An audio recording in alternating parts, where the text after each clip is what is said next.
Hello दोस्तों, नमस्कार। मैं भी एक आप सभी का बहुत बहुत स्वागत करता हूं एक और नए क्लास में। तो आप सब कैसे हैं? उम्मीद करता हूं आप सब अच्छे होंगे और आप सभी के यूपी पुलिस कांस्टेबल 2026 की तैयारी बहुत अच्छी तरीके से चल रही होगी। तो साथियों, जैसा कि इस टाइम यूपी पुलिस कांस्टेबल 2025-26 की नई भर्ती चल रही है और इसका फॉर्म फिलअप का भी डेट चल रहा है। 31 दिसंबर से स्टार्ट हो चुका है, जो कि 30 जनवरी तक चलने वाले हैं। तो साथियों, जब तक कि आपका फॉर्म फिलअप चल रहा है तो इसी में यूपी पुलिस कांस्टेबल के पिछले 5 सालों का एक एक शिफ्ट का क्वेश्चन पेपर को काफी अच्छी तरीके से हम लोग साथ में तैयारी कर रहे हैं।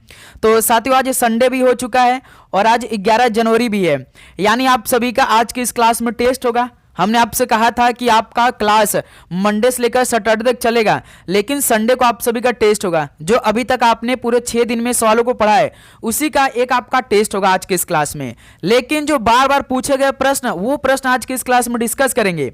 जिस टाइप के सवाल हर बार यूपी पुलिस कांस्टेबल के सभी शिफ्टों में पूछे जाते हैं, तो उसी टाइप के क्वेश्चनों का आपका टेस्ट होगा। मोस्ट एक्सपेक्टेड क्वेश्चन बनेंगे आपके आगामी 2026 एग्जाम के लिए। तो इसलिए इस टेस्ट को आप अपने से दीजिएगा। आप जानते हैं कि इस बार आपके पेपर में माइनस मार्किंग को हटा दिया गया है, यानी आज का ये पूरा टेस्ट आप अटेम्प्ट करेंगे, यानी 60 क्वेश्चन को आप अपने से जवाब करने का प्रयास करिएगा, ठीक है। और इस टेस्ट में आप सभी का स्कोर सही करने का 45 क्वेश्चन के रहने वाले हैं, ओके। तो साथियों, जैसा कि इस बार यूपी पुलिस कांस्टेबल के पेपर में माइनस मार्किंग नहीं है आपका, लेकिन सेम सिलेबस है। जो पहले आपके पेपर में 38 क्वेश्चन जीके आते थे, इस बार भी 38 क्वेश्चन जीके आएंगे। हिंदी के 37 क्वेश्चन पूछे जाएंगे और 38 क्वेश्चन मैथ के रहेंगे, 37 क्वेश्चन रीजनिंग के रहेंगे। और इस पेपर को हल करने के लिए आप सभी के पास पूरे 2 घंटे का समय रहेंगे, यानी 150 क्वेश्चन आपके पेपर में रहेंगे। एक क्वेश्चन सही करेंगे तो 2 नंबर, 300 नंबर का पेपर रहेगा। इसको भी ध्यान रखिएगा। यदि साथी आप पिछले 5 सालों का एक एक शिफ्ट का क्वेश्चन पेपर तैयार कर लिया तो समझिए आपका 50 to 60% सवाल तैयार हो जाएगा। भाई, यदि आप मैथ और रीजनिंग के ना पिछले 5 सालों का भी पेपर आप कंप्लीट लगा लिया तो मान के चलिए आपका 80 से 90% सवाल अच्छी तरीके से तैयार हो जाएगा, ओके। तो इसलिए हम लगातार एक एक शिफ्ट का क्वेश्चन पेपर आपके लिए प्रोवाइड कर रहे हैं। तो डेली क्लास सुबह 11 बजे चल रही है, इसको भी ध्यान रखिएगा। आप लोग देख लीजिए, ऐसे प्रश्न पूछे गए थे आपके पिछले दिनों के एग्जामों में, ओके। तो चलिए दोस्त, इस क्लास को स्टार्ट करते हैं। एक बात की, आप लोग लास्ट में अपना स्कोर करिएगा। पहले तो पूरे 60 क्वेश्चन को अटेम्प्ट करने का प्रयास करिएगा। अपना आदत बनाइए कि हमें आज के इस क्लास में पूरे 1 से लेकर 60 क्वेश्चन तक जाना है, कैसे भी करके एक भी क्वेश्चन स्किप नहीं करना है, ओके। तो चलिए क्लास को शुरू करते हैं। लास्ट में अपना स्कोर करिएगा कि आप सभी का कितना स्कोर रहा आज के इस टेस्ट से। देखिए, पहला प्रश्न आपकी स्क्रीन पर, निम्नलिखित में से कौन सी लोक नृत्य शैली असम से संबंधित है? इनमें से कौन सी लोक नृत्य शैली असम से संबंधित है? तो बिहू तो भाई ये आपका असम से संबंधित है, एक नृत्य है और त्योहार भी है। नौटंकी किस राज्य से संबंधित है? तो ये यूपी से संबंधित है। कथकली कहाँ से संबंधित है? तो ये केरल से संबंधित है। गरबा किस राज्य से संबंधित है? तो ये गुजरात से संबंधित है। तो इस सवाल का सी ऑप्शन बिल्कुल राइट आंसर हो जाएंगे। नेक्स्ट अगला सवाल कॉल करिएगा, क्वेश्चन नंबर 2 को। किस योजना के तहत खोले गए सभी बैंक खातों में 5,000 रुपए के ओवरड्राफ्ट की सुविधा थी? तो बताइए, किस योजना के तहत खोले गए सभी बैंक खातों में 5,000 रुपए के ओवरड्राफ्ट की सुविधा थी? तो ये प्रधानमंत्री जनधन योजना में लगभग 5,000 रुपए की ओवरड्राफ्ट की सुविधा थी। सी ऑप्शन राइट आंसर हो जाएंगे। अगला सवाल कॉल करिए, क्वेश्चन नंबर 3 को। मौर्य साम्राज्य मगध में स्थापित किया गया था, जो वर्तमान में कौन सा राज्य कहलाता है? मौर्य साम्राज्य मगध में स्थापित किया गया था, जो कि वर्तमान में कौन सा राज्य कहलाता है? तो बिहार राज्य कहलाता है। सी ऑप्शन राइट आंसर है। अगला सवाल कॉल करिएगा, क्वेश्चन नंबर 4 को। निम्नलिखित में से किस संगठन का सदस्य भारत नहीं है? पहले ये देखिए कि किस संगठन का सदस्य भारत है। तो साथियों, यदि हम बात करेंगे कि किस संगठन का सदस्य भारत है, तो जैसे राष्ट्रमंडल का सदस्य भारत है, G20 का भी है, दक्षिण एशियाई क्षेत्रीय सहयोग संघ का सदस्य भारत है, लेकिन जो दक्षिण पूर्व एशियाई देशों का संघ है इसका सदस्य भारत नहीं है, यानी इस सवाल का ऑप्शन है बिल्कुल राइट आंसर हो जाएंगे। अगला सवाल कॉल करिएगा, क्वेश्चन नंबर 5 को। मदन मोहन मालवीय प्रौद्योगिकी विश्वविद्यालय कहाँ पर स्थित है, यानी किस जिले में स्थित है? मदन मोहन मालवीय प्रौद्योगिकी विश्वविद्यालय, तो ये गोरखपुर में स्थित है। ऑप्शन है बिल्कुल राइट आंसर है। अगला सवाल को देखिएगा, क्वेश्चन नंबर 6 का राइट आंसर क्या बनेगा? उत्तर प्रदेश पुलिस का प्रतीक कौन सा जीव है? उत्तर प्रदेश पुलिस का प्रतीक कौन सा जीव होता है? तो मछली होता है। ऑप्शन ए बिल्कुल राइट आंसर है। अगला सवाल कॉल करिए क्वेश्चन नंबर 7 को। लोकसभा में उत्तर प्रदेश की कुल कितने सीटें शामिल हैं? बताइए, लोकसभा में उत्तर प्रदेश की कुल कितने सीटें शामिल हैं? तो पूरे 80 सीटें शामिल है लोकसभा में उत्तर प्रदेश की। सी ऑप्शन राइट आंसर है। अगला सवाल कॉल करिएगा क्वेश्चन नंबर 8 को। माघ मेला किस दिन के साथ शुरू हो जाता है? तो साथियों, माघ मेला किस दिन के साथ शुरू हो जाता है? आपका 14-15 जनवरी को आने वाला है, जिसे आप पतंगबाजी के नाम से भी जानते हैं। वो कौन सा दिन कहलाता है? तो मकर संक्रांति, यानी जो माघ मेला होता है वो मकर संक्रांति के दिन शुरू हो जाता है। ऑप्शन ए राइट आंसर है। नेक्स्ट अगला सवाल कॉल करिए क्वेश्चन नंबर 9 को। कभी संत कबीर का जन्म और पालन पोषण किस शहर में हुआ था? कभी संत कबीर का जन्म और पालन पोषण किस शहर में हुआ था? तो इनका जन्म और पालन पोषण महादेव की नगरी काशी बनारस में हुआ था। सी ऑप्शन राइट आंसर है। अगला सवाल कॉल करिएगा क्वेश्चन नंबर 10। तो साथियों, एक सवाल हम आप सभी से पूछना चाहेंगे, होमवर्क में ये सवाल रहेगा कि बनारस किस नदी के तट पर स्थित है? बताइए आप लोग कि बनारस किस नदी के तट पर स्थित है। कमेंट सेक्शन बताइए कि सवाल का राइट आंसर क्या बनेगा। देखिए, लखनऊ घराने की नींव उस्ताद किसने रखी थी? लखनऊ घराने की नींव उस्ताद किसने रखी थी? तो बख्शू खान ने रखी थी। बी ऑप्शन इस सवाल का राइट आंसर हो जाएंगे। अगला सवाल को देखिए क्वेश्चन नंबर 11 को। उत्तर प्रदेश पुलिस के आधिकारिक ध्वज के 2 रंग होते हैं, एक लाल होता है तो दूसरा रंग कौन सा होता है? उत्तर प्रदेश पुलिस के आधिकारिक ध्वज के 2 रंग होते हैं, एक तो लाल होता है, दूसरा नीला कलर का होता है। बी ऑप्शन राइट आंसर है। तो साथियों, आगे बढ़ने से पहले यदि अभी तक आप लोगों ने चैनल को सब्सक्राइब करने बाद नोटिफिकेशन को ऑन नहीं किए हैं तो भाई आप पहले चैनल को सब्सक्राइब करिए, उसके बाद नोटिफिकेशन को ऑन करिए, क्योंकि आप जानते हैं कि इस बार हमारी तैयारी ग्रुप में चली बहुत अच्छी तरीके से। सभी स्टूडेंट का जो भी डाउट हो रहा है वो कमेंट सेक्शन में डाउट अपना छोड़ रहे हैं और सभी लोग उसको हम लोग मिलकर सॉल्व कर रहे हैं। तो इसलिए आप चैनल को सब्सक्राइब करने बाद नोटिफिकेशन को ऑन करिएगा।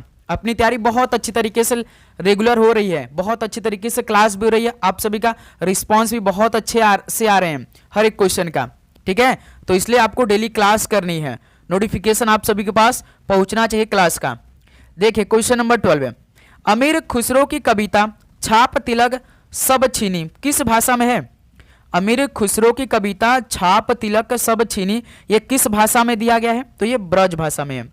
सी ऑप्शन राइट आंसर है। अगला सवाल कॉल करिए क्वेश्चन नंबर 13 को।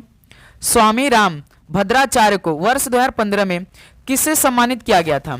स्वामी राम भद्राचार्य को वर्ष 2015 में किससे सम्मानित किया गया था, यानी किस पुरस्कार से सम्मानित किया गया था? तो उन्हें पद्म विभूषण से सम्मानित किया गया था। डी ऑप्शन राइट आंसर है। अगला सवाल कॉल करिएगा क्वेश्चन नंबर 14 को। जीएसटी में निम्नलिखित में से कौन सा कर राज्य कर सम्मिलित किया गया था? जीएसटी में कौन सा कर यानी राज्य कर सम्मिलित किया गया था? तो सीमा शुल्क को शामिल किया गया था। ऑप्शन ए बिल्कुल राइट आंसर है। नेक्स्ट अगला सवाल कॉल करिएगा क्वेश्चन नंबर 15 को। विश्व स्वास्थ्य दिवस किस दिन मनाया जाता है, यानी विश्व स्वास्थ्य दिवस किस तारीख को मनाया जाता है? तो ये 7 अप्रैल को मनाया जाता है विश्व स्वास्थ्य दिवस। बी ऑप्शन राइट आंसर है। अगला सवाल कॉल करिए क्वेश्चन नंबर 16 को। नियॉन लैंप का आविष्कार किसके द्वारा किया गया था?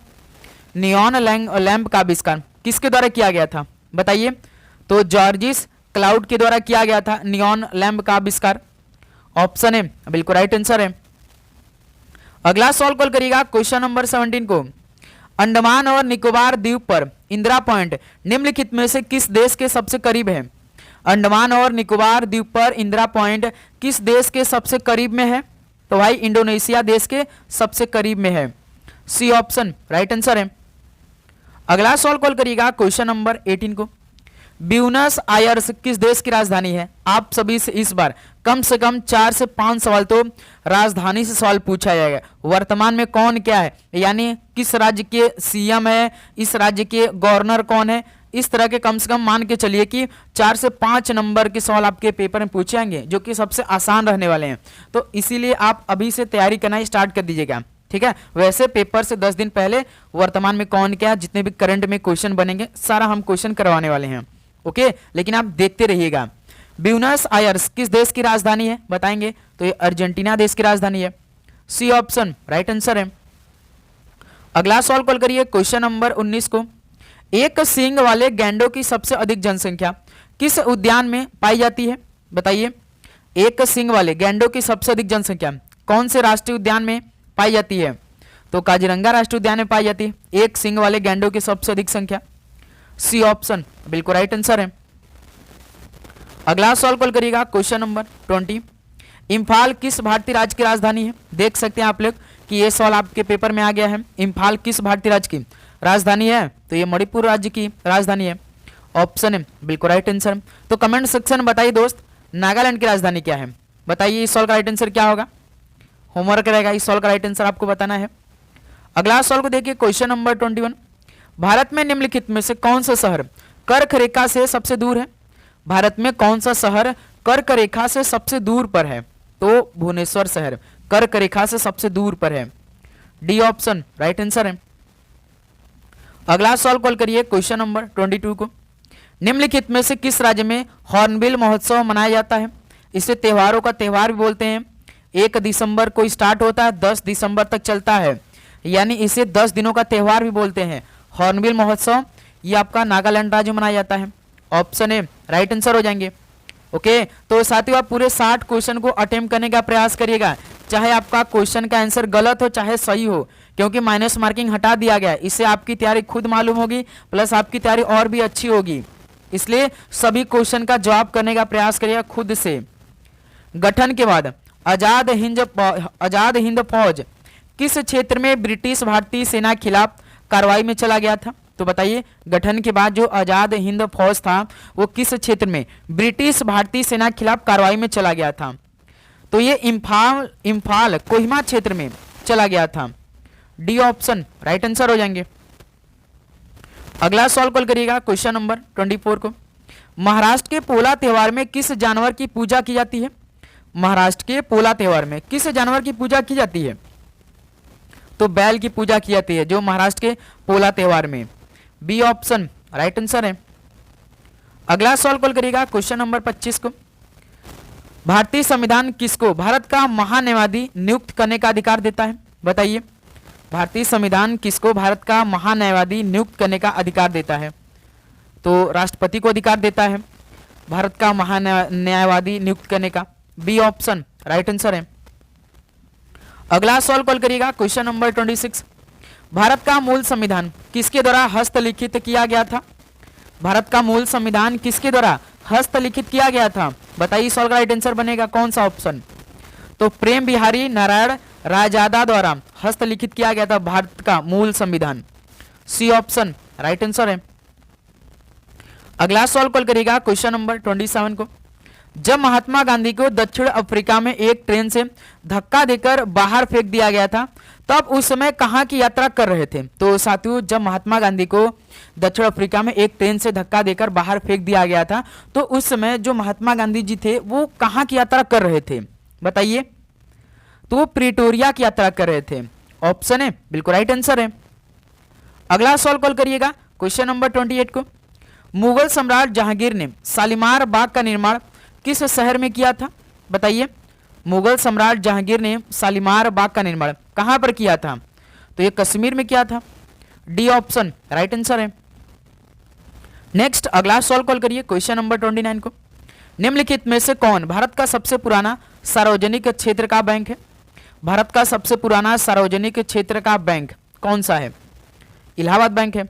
सी ऑप्शन राइट आंसर है। अगला सवाल कॉल करिएगा क्वेश्चन नंबर 30। वैदिक सभ्यता किस नदी किनारे विकसित हुई थी? वैदिक सभ्यता किस नदी किनारे विकसित हुई थी? बताएंगे आप लोग। तो ये सरस्वती नदी किनारे विकसित हुई थी वैदिक सभ्यता। डी ऑप्शन राइट आंसर है। अगला सवाल कॉल करिएगा क्वेश्चन नंबर 31। जुलाई 1944 में संयुक्त राष्ट्र ब्रेटन वुड्स सम्मेलन में किस अंतर्राष्ट्रीय संगठन की कल्पना की गई थी? जुलाई 1944 में संयुक्त राष्ट्र ब्रेटन वुड्स सम्मेलन में किस अंतर्राष्ट्रीय संगठन की कल्पना की गई थी? तो भाई IMF की संकल्पना की गई थी, यानी अंतर्राष्ट्रीय मुद्रा कोष की कल्पना की गई थी। डी ऑप्शन इस सवाल का राइट आंसर हो जाएंगे। ओके, अगला सवाल कॉल करिएगा क्वेश्चन नंबर 32 का राइट आंसर क्या होगा? भारत की पहली इंजन रहित गति ट्रेन ट्रेन 18 को कौन से इंटीग्रल कोच फैक्ट्री द्वारा विकसित किया गया था? तो हाल ही में जो आपका दिल्ली पुलिस कांस्टेबल का पेपर समाप्त हुआ था ना, ये सवाल पूछा गया था। सेम टू सेम यही सवाल था, यही ऑप्शन भी दिया गया था। जो भी आपका हाल में पेपर कांस्टेबल दिल्ली पुलिस का खत्म हुआ है उसमें सवाल आया था एक शिफ्ट में कि भारत की पहली इंजन जो रहित गति ट्रेन थी ट्रेन 18 को कौन से इंटीग्रल कोच फैक्ट्री द्वारा विकसित किया गया था? तो भाई किसके तहत? तो चेन्नई इंटीग्रल कोच फैक्ट्री द्वारा विकसित किया गया था ट्रेन 18 को। सी ऑप्शन राइट आंसर है। अगला सवाल को देखिएगा, क्वेश्चन नंबर 33। सरदार वल्लभ भाई पटेल राष्ट्रीय पुलिस अकादमी किसके पास स्थित है? सरदार वल्लभ भाई पटेल राष्ट्रीय पुलिस अकादमी किसके पास स्थित है? बताएंगे आप लोग। तो ये हैदराबाद के पास स्थित है। ऑप्शन ए राइट आंसर है। अगला सवाल कॉल करिएगा, क्वेश्चन नंबर 34। महाधमनी कौन से निलय के शीर्ष पर शुरू होती है? महाधमनी किसके शीर्ष पर शुरू हो जाती है? तो वाया निलय के शीर्ष पर शुरू हो जाती है महाधमनी। बी ऑप्शन बिल्कुल परफेक्ट आंसर हो जाएंगे। नेक्स्ट अगला सवाल कॉल करिएगा, क्वेश्चन नंबर 35। उत्तर प्रदेश के किस जिले को पीतल नगरी के नाम से भी जाना जाता है? उत्तर प्रदेश के किस जिले को पीतल नगरी के नाम से भी जाना जाता है? बताइए। तो मुरादाबाद को पीतल नगरी के नाम से भी जाना जाता है। डी ऑप्शन बिल्कुल राइट आंसर है। अगला सवाल कॉल करिएगा, क्वेश्चन नंबर 36। 1658 में बहादुरपुर के युद्ध में शाहजहां के दूसरे बेटे शाह शुजा को शाहजहां के पोते किसने हराया था? 1658 में बहादुरपुर के युद्ध में शाहजहां के दूसरे बेटे शाह शुजा को शाहजहां के पोते किसने हरा दिया था? बताइए। तो सुलेमान सिको ने हराया था। बी ऑप्शन बिल्कुल राइट आंसर है। अगला सवाल कॉल करिएगा, क्वेश्चन नंबर 37। फिरोजाबाद 2000 से अधिक वर्षों से किसका उत्पादन कर रहा है? फिरोजाबाद लगभग 200 से यानी 2000 से अधिक वर्षों से किसका उत्पादन कर रहा है? बताइए। तो कांच की चूड़ियों का उत्पादन कर रहा है भाई फिरोजाबाद लगभग 2000 से अधिक वर्षों से। तो बी ऑप्शन इस सवाल का बिल्कुल परफेक्ट आंसर हो जाएंगे। ओके, चलिए अगला सवाल कॉल करिएगा, क्वेश्चन नंबर 38। कौन सा कथक घराना नृत्य रूप के आध्यात्मिक पहलुओं पर अधिक ध्यान केंद्रित करता है?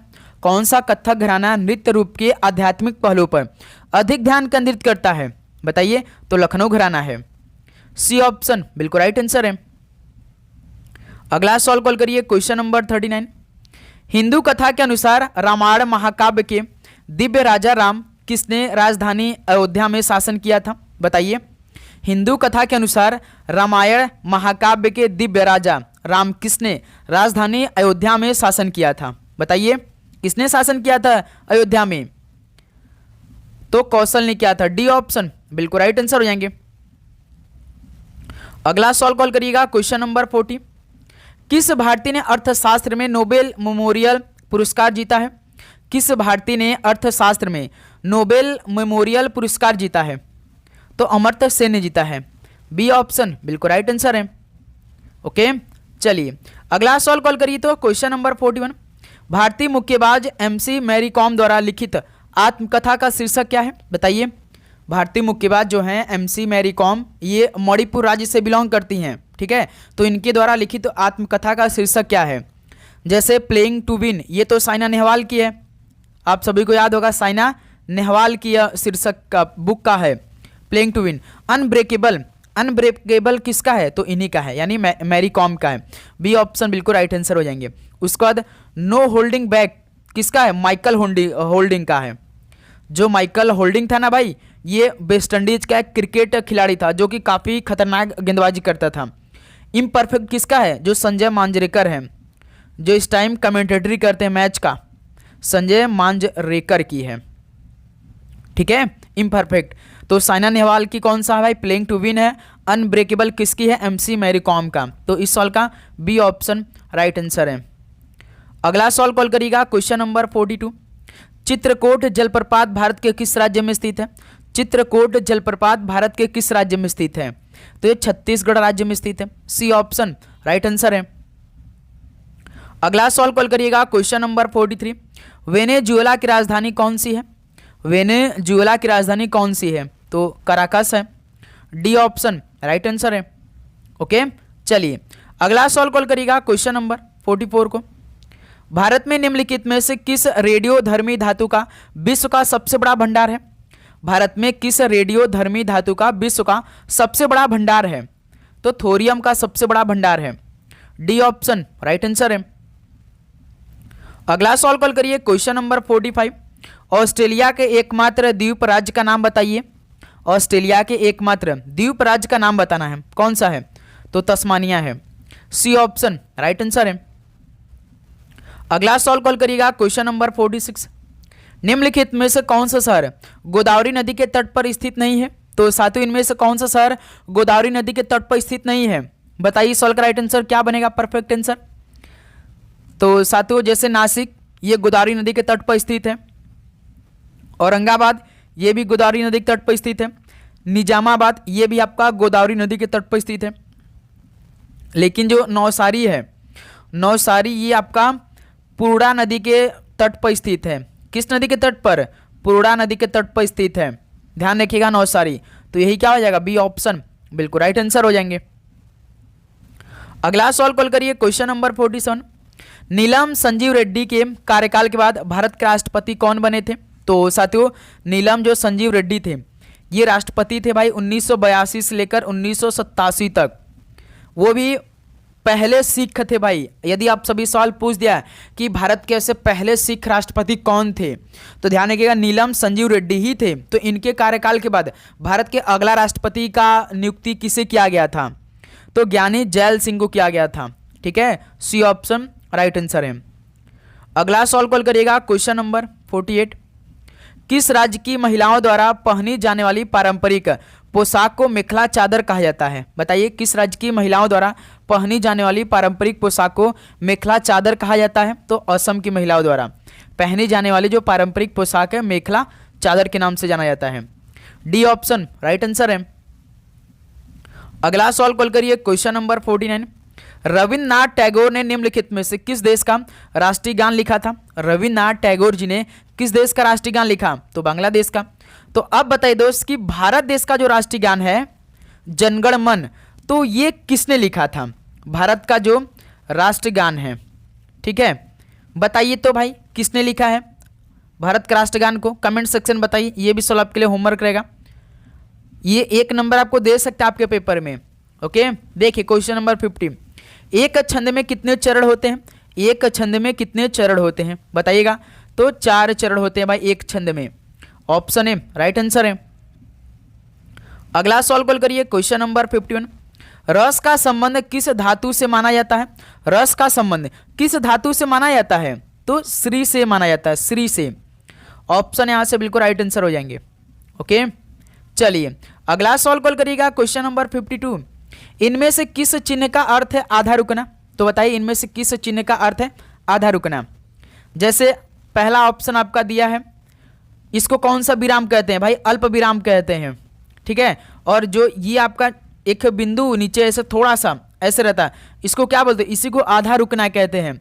यानी इस सवाल का बी ऑप्शन बिल्कुल राइट आंसर हो जाएंगे। ओके, और एक खड़ी पाई किसको बोलते हैं?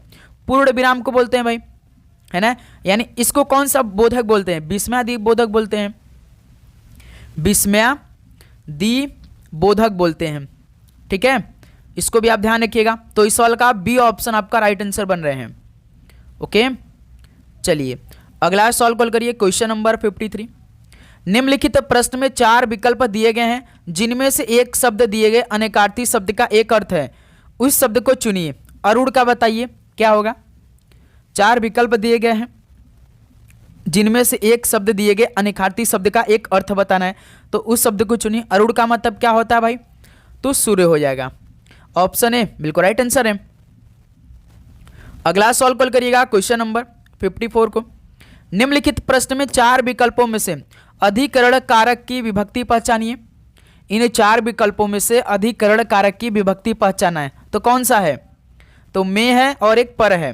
डी ऑप्शन राइट आंसर हो जाएंगे। चलिए अगला सवाल कॉल करिए क्वेश्चन नंबर 55।